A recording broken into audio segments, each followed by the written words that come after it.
कहते हैं राज्य तलवार से जीते जा सकते हैं, लेकिन लोगों के दिल और दुश्मन की सोच केवल बुद्धि से जीती जा सकती है। यह कहानी उस समय की है जब पाटलिपुत्र से मौर्य साम्राज्य का विस्तार हो रहा था। सम्राट चंद्रगुप्त मौर्य की सेना शक्तिशाली थी। दूर दूर तक मौर्य ध्वज दिखाई देता था। लेकिन इस विशाल साम्राज्य के पीछे केवल हजारों सैनिकों की ताकत नहीं थी। उसके पीछे एक ऐसा मस्तिष्क था जो युद्ध शुरू होने से पहले ही उसके परिणाम को समझने की कोशिश करता था। वह थे आचार्य चाणक्य। चाणक्य का एक सिद्धांत था, जिस युद्ध को बुद्धि से रोका जा सकता हो उसमें तलवार निकालना मूर्खता है।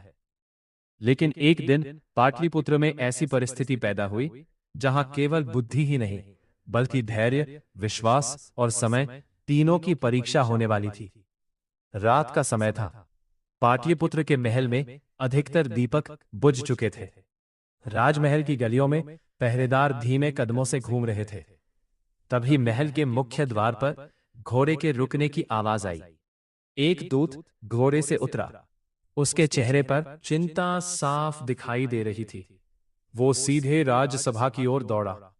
दरवाजे पर खड़े सैनिकों ने उसे रोकना चाहा, लेकिन उसने कहा, मुझे तुरंत सम्राट से मिलना है। मामला अत्यंत गंभीर है। कुछ ही देर में वो चंद्रगुप्त के सामने खड़ा था। चंद्रगुप्त ने पूछा, कहो। दूत ने कांपती आवाज में कहा, महाराज, पश्चिमी सीमा पर कुछ ऐसा हुआ है जिसकी हमने कल्पना भी नहीं की थी। चंद्रगुप्त तुरंत खड़े हो गए। क्या शत्रु ने हमला किया? दूत बोला, नहीं। तो फिर हमारे 3 सीमा दुर्गों ने एक ही रात में संदेश भेजना बंद कर दिया है। दरबार में सन्नाटा छा गया। चंद्रगुप्त ने तुरंत सेनापति की ओर देखा। कितने सैनिक वहां हैं? लगभग 4000। और दुर्ग? 3। चंद्रगुप्त ने पूछा, क्या विद्रोह हुआ है? दूत ने सिर हिलाया, हमें नहीं पता। उसी समय सभा के दूसरे दरवाजे से एक धीमी आवाज आई, अगर दुर्गों ने संदेश भेजना बंद किया है तो जरूरी नहीं कि वहां विद्रोह हुआ हो। सबकी नजर उस दिशा में गई। चाणक्य धीरे धीरे सभा में प्रवेश कर रहे थे। चंद्रगुप्त ने कहा, आचार्य, आपको इतनी रात में बुलाना नहीं पड़ा। आप स्वयं आ गए। चाणक्य बोले, वहां सुबह का इंतजार नहीं करना चाहिए। उन्होंने दूत से पूछा, आखिरी संदेश कब आया था? 3 रात पहले। तीनों दुर्गों से? जी। एक ही समय? लगभग। चाणक्य कुछ क्षण सोचते रहे। फिर उन्होंने पूछा, क्या किसी दुर्ग से धुआं दिखाई दिया? दूत ने कहा, नहीं। मशालों के संकेत? नहीं। व्यापारियों का आना जाना? वह भी बंद है। चाणक्य ने चंद्रगुप्त की ओर देखा। महाराज, मुझे लगता है कि समस्या दुर्गों के अंदर नहीं है। चंद्रगुप्त ने पूछा, तो? चाणक्य ने नक्शा मंगवाया। उन्होंने तीनों दुर्गों के बीच की जमीन पर उंगली रखी और बोले, समस्या रास्ते में है। अगली सुबह चाणक्य ने सेना भेजने से इनकार कर दिया। सेनापति को यह बात पसंद नहीं आई। उसने कहा, आचार्य, अगर 3 दुर्गों का संपर्क टूट गया है तो हमें सेना भेजनी चाहिए। चाणक्य बोले, सेना भेजेंगे। सेनापति संतुष्ट हुआ, लेकिन चाणक्य ने बात पूरी की, पर अभी नहीं। सेनापति ने पूछा, क्यों? चाणक्य ने कहा, क्योंकि हमें नहीं पता कि रास्ते में कौन हमारा इंतजार कर रहा है। चंद्रगुप्त ने पूछा, आपको लगता है ये किसी पड़ोसी राज्य की चाल है? चाणक्य ने कहा, संभव है, लेकिन यदि हम बिना सोचे सेना भेज देंगे तो हम उसी रास्ते पर चलेंगे जो हमारे शत्रु ने हमारे लिए चुना है। यह सुनकर चंद्रगुप्त चुप हो गए। चाणक्य ने एक वृद्ध व्यक्ति को बुलाया। वो महल का पुराना व्यापारी था। चाणक्य ने उससे कहा, तुम व्यापारी बनकर पश्चिमी मार्ग पर जाओ। वृद्ध ने पूछा, क्या देखना है? लोगों की बातें। सैनिकों को मत देखना, बाजार देखना, घोड़ों की संख्या मत गिनना, अनाज की कीमत देखना। वृद्ध ने सिर झुकाया। जैसा आदेश। वो चला गया। 3 दिन बाद वो वापस आया। उसने चाणक्य के सामने एक थैली रखी। उसमें 3 चीजें थीं। एक सूखा हुआ गेहूं का दाना, एक टूटा हुआ मिट्टी का सिक्का और एक छोटा सा नीला पत्थर। चंद्रगुप्त ने पूछा, इनका क्या अर्थ है? वृद्ध बोला, मुझे नहीं पता। चाणक्य मुस्कुराए, मुझे पता है। उन्होंने गेहूं उठाया, अनाज, फिर मिट्टी का सिक्का और फिर नीला पत्थर, खनिज। चंद्रगुप्त ने कहा, लेकिन इसका मतलब? चाणक्य बोले, तीनों दुर्गों के आसपास इन तीन चीजों की कीमत अचानक बढ़ गई है। सेनापति ने कहा, तो? चाणक्य बोले, तो कोई युद्ध की तैयारी नहीं कर रहा, कोई बाजार को नियंत्रित करने की तैयारी कर रहा है। पश्चिम में एक छोटा सा राज्य था, विंध्य राज्य। उसका राजा था भद्रसेन। उसकी सेना मौर्य सेना के सामने बहुत छोटी थी। वह सीधे युद्ध करने की हिम्मत नहीं कर सकता था। लेकिन पिछले कई महीनों से उसके राज्य के व्यापारी मौर्य सीमा में सक्रिय हो गए थे। चाणक्य को संदेह था कि समस्या किसी सेना की नहीं, व्यापारियों के भेष में आए लोगों की है। लेकिन बिना प्रमाण किसी पर आरोप लगाना उचित नहीं था। इसलिए चाणक्य ने एक और योजना बानी। उन्होंने सीमा के सभी अधिकारियों को आदेश दिया, किसी व्यापारी को मत रोको। सेनापति चौंका, आचार्य, आप उन्हें रोकना नहीं चाहते? नहीं, लेकिन अगर वही लोग षड्यंत्र कर रहे हों, चाणक्य ने कहा, तो उन्हें रोकना सबसे बड़ी गलती होगी। सेनापति समझ नहीं पाया। अगर कोई चोर चोरी करने के लिए घर में आए और हम दरवाजा बंद कर दें, तो हमें सिर्फ यह पता चलेगा कि चोर बाहर है। लेकिन अगर दरवाजा खुला रहे और हम उसके कदमों पर नजर रखें, तो हमें पता चलेगा कि वह घर के अंदर क्या ढूंढ रहा है। अब सेनापति को बात समझ आने लगी। चाणक्य की दूसरी चाल, कुछ ही दिनों में मौर्य सीमा के बाजारों में एक नई खबर फैल गई कि पश्चिमी पहाड़ियों में एक दुर्लभ नीला पत्थर मिला है। जिसके पास ये पत्थर होगा वो बहुत धन कमा सकता है। व्यापारियों में हलचल मच गई। लोग उस पत्थर को खरीदने लगे, लेकिन किसी को पता नहीं था कि यह खबर चाणक्य ने स्वयं फैलवाई थी। चंद्रगुप्त ने पूछा, आचार्य, क्या वास्तव में वहां कोई खदान है? चाणक्य बोले, नहीं। चंद्रगुप्त हैरान रह गए, तो फिर आपने झूठी खबर क्यों फैलाई? चाणक्य ने कहा, क्योंकि मुझे यह जानना है कि झूठी खबर सबसे पहले किसके पास पहुंचती है। उन्होंने बाजार में कुछ नकली पत्थर रखवा दिए। कुछ दिनों बाद खबर आई, विंध्य राज्य के 3 व्यापारी उन पत्थरों को खरीदने की कोशिश कर रहे हैं। चाणक्य ने तुरंत कहा, अब हमें पता है कि जाल कहाँ है। लेकिन चंद्रगुप्त ने पूछा, क्या वे ही दोषी है? चाणक्य बोले, नहीं, वे केवल संदेशवाहक है। चाणक्य ने दरबार के लोगों को ध्यान से देखना शुरू किया। कौन सीमा की खबर सबसे पहले पहुंचता है? कौन बाजार की कीमतों के बारे में जानकारी मांगता है? कौन सेना की गतिविधियों में जरूरत से ज्यादा रुचि लेता है? कुछ दिनों तक उन्होंने किसी पर आरोप नहीं लगाया।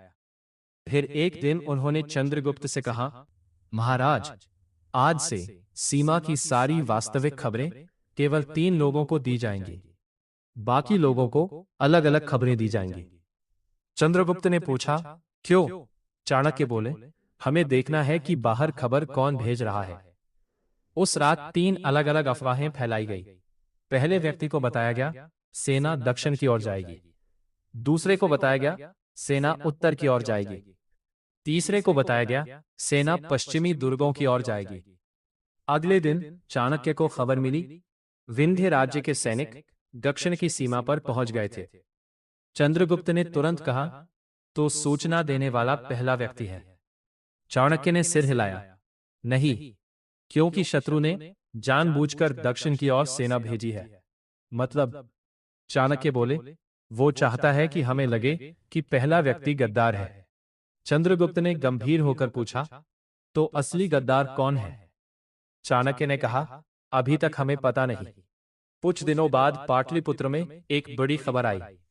विंध्य राज्य ने मौर्य साम्राज्य के साथ शांति समझौते का प्रस्ताव भेजा था। दरबार में खुशी फैल गई। सेनापति बोला, आचार्य की योजना सफल हो गई। लेकिन चाणक्य शांत थे। उन्होंने संदेश पढ़ा, नहीं। चंद्रगुप्त ने पूछा, क्या हुआ? चाणक्य ने कहा, यह शांति का प्रस्ताव नहीं, तो यह हमें पश्चिमी सीमा से सेना हटाने का निमंत्रण है। दरबार फिर शांत हो गया। चाणक्य ने नक्शा देखा। अगर हम सेना पश्चिम से हटा देंगे तो? चंद्रगुप्त ने कहा, वहां का रास्ता खुल जाएगा। और उस रास्ते से? चाणक्य बोले, व्यापारी। सेनापति ने कहा, लेकिन व्यापारी तो युद्ध नहीं करते। चाणक्य ने उत्तर दिया, युद्ध हमेशा तलवार से नहीं होता। अगले ही सप्ताह मौर्य सीमा के बाजारों में अचानक अफरा तफरी मच गई। कुछ व्यापारी गायब हो गए, कुछ ने अपने माल की कीमत कई गुना बढ़ा दी। अनाज की खरीद शुरू हो गई। लोगों में डर फैलने लगा, युद्ध होने वाला है, मौर्य सेना हार सकती है, अनाज बचाकर रखो। कुछ ही दिनों में जनता में भय बढ़ गया। चंद्रगुप्त ने कहा, आचार्य, यह तो हमारे भीतर ही संकट पैदा कर रहा है। चाणक्य बोले, यही तो उनका उद्देश्य है। वे हमारी सेना को नहीं, हमारे विश्वास को कमजोर करना चाहते हैं। अब चंद्रगुप्त समझ गए, शत्रु चाहता था कि जनता खुद अपने राज्य से डरने लगे। चाणक्य ने तुरंत घोषणा करवाई, राज्य के सभी अनाज भंडार खोल दिए जाए। किसी भी परिवार को भोजन की कमी नहीं होगी। इसके बाद उन्होंने एक और आदेश दिया, जो व्यापारी बाजार में अनाज छिपाकर रखे हैं, वे उसे उचित मूल्य पर बेचें। कुछ व्यापारी डर गए, लेकिन चाणक्य ने उन्हें दंडित नहीं किया। उन्होंने केवल घोषणा की, जो व्यापारी राज्य के साथ सहयोग करेगा, उसका व्यापार सुरक्षित रहेगा। धीरे धीरे बाजार सामान्य होने लगा। लेकिन उसी रात चाणक्य को एक संदेश मिला।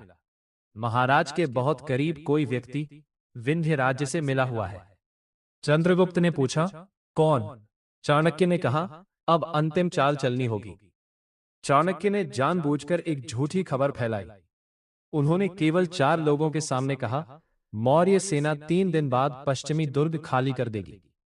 और इस बार उन्होंने कोई अलग अलग खबर नहीं दी, सभी को एक ही खबर दी। चंद्रगुप्त ने पूछा, आचार्य, इस बार आप ऐसा क्यों कर रहे हैं? क्योंकि अब हमें यह नहीं जानना कि खबर कौन भेजता है, हमें यह जानना है कि खबर मिलने के बाद कौन क्या करता है। 3 दिन बीते, कुछ नहीं हुआ। चौथे दिन भी कुछ नहीं हुआ। 5वें दिन चाणक्य ने कहा, अब शत्रु को विश्वास हो गया है कि हमने अपनी चाल समझ ली है।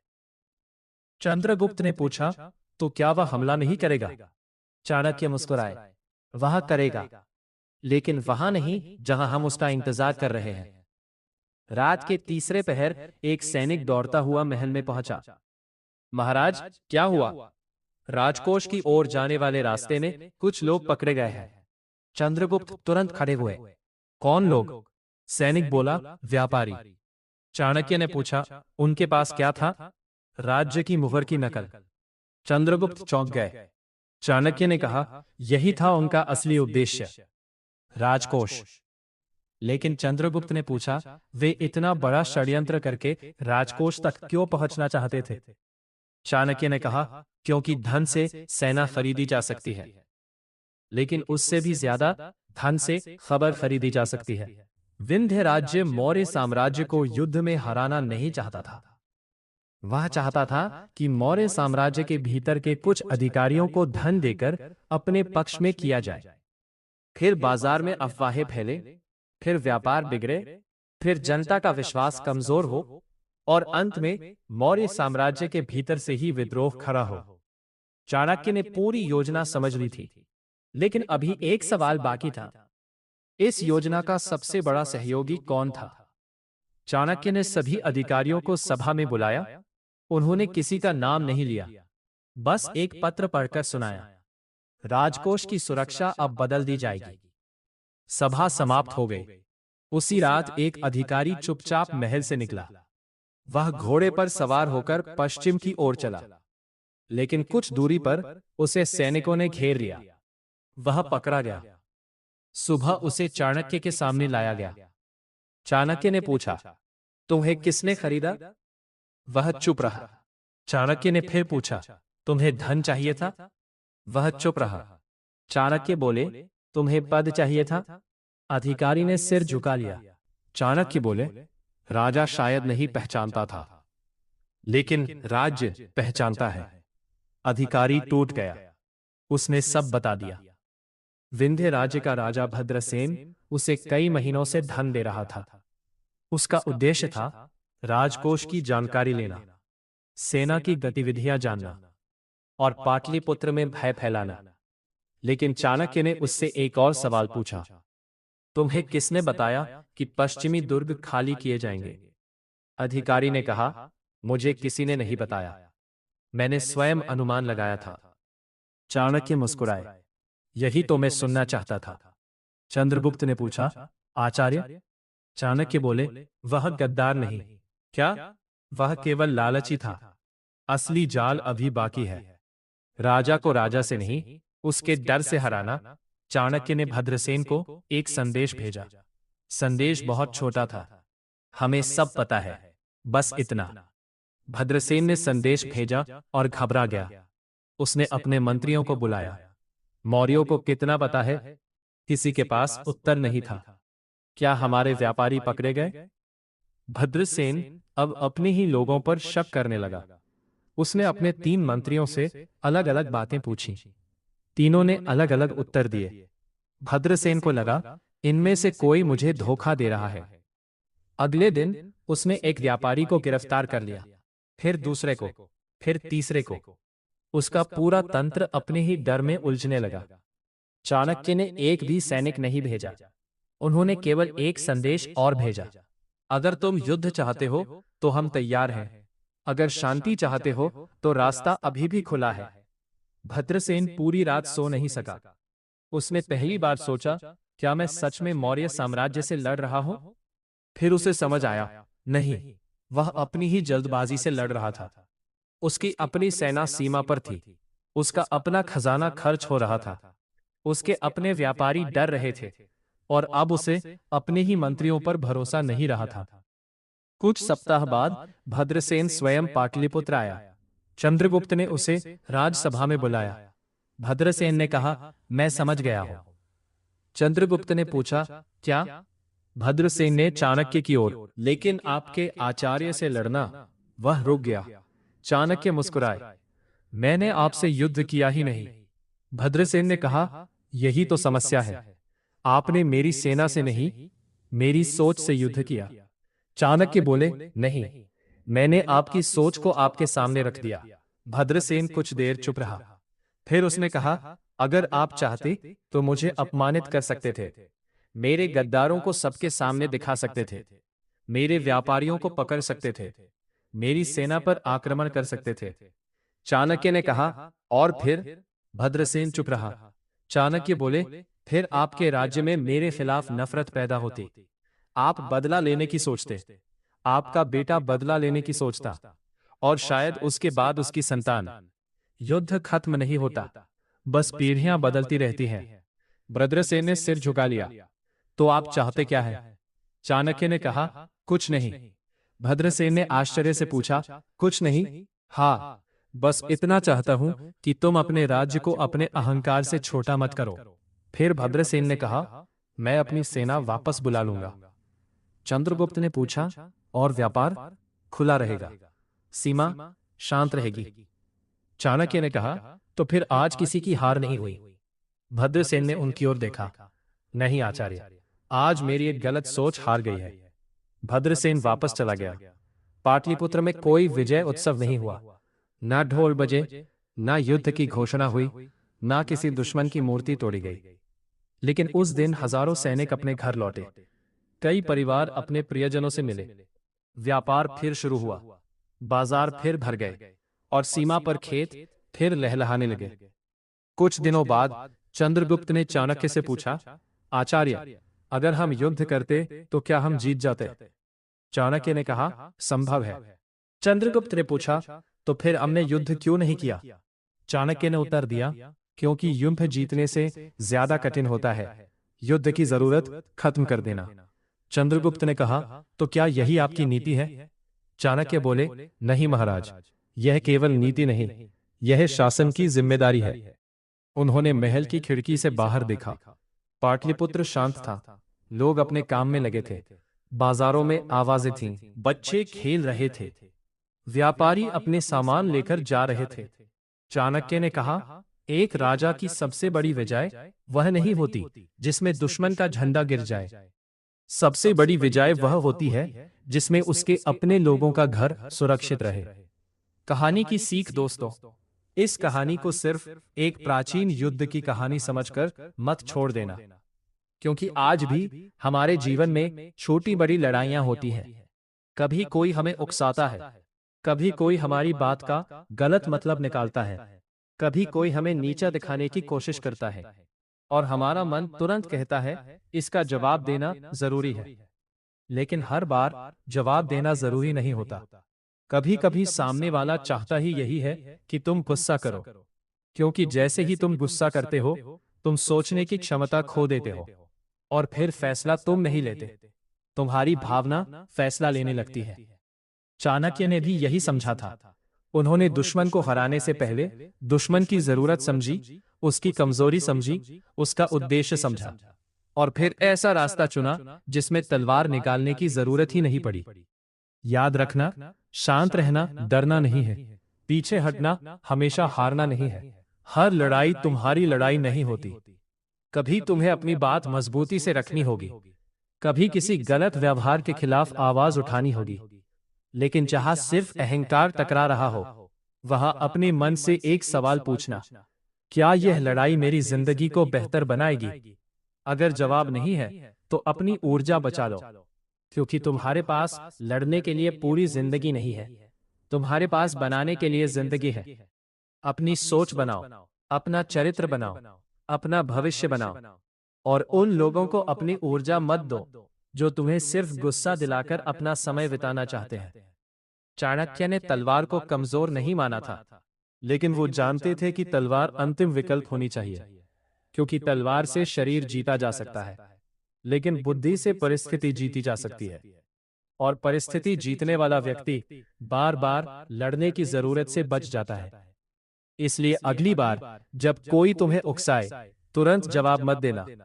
एक पल रुकना, गहरी सांस लेना, और खुद से पूछना, क्या मुझे इसे हराना है? फिर दूसरा सवाल, या मैं ऐसा रास्ता खोज सकता हूं जहां मुझे लड़ना ही ना पड़े? अगर तुम्हें दूसरा रास्ता मिल जाए तो वही चुनना, क्योंकि असली ताकत उस व्यक्ति के पास नहीं होती जो सबसे तेज हमला करता है।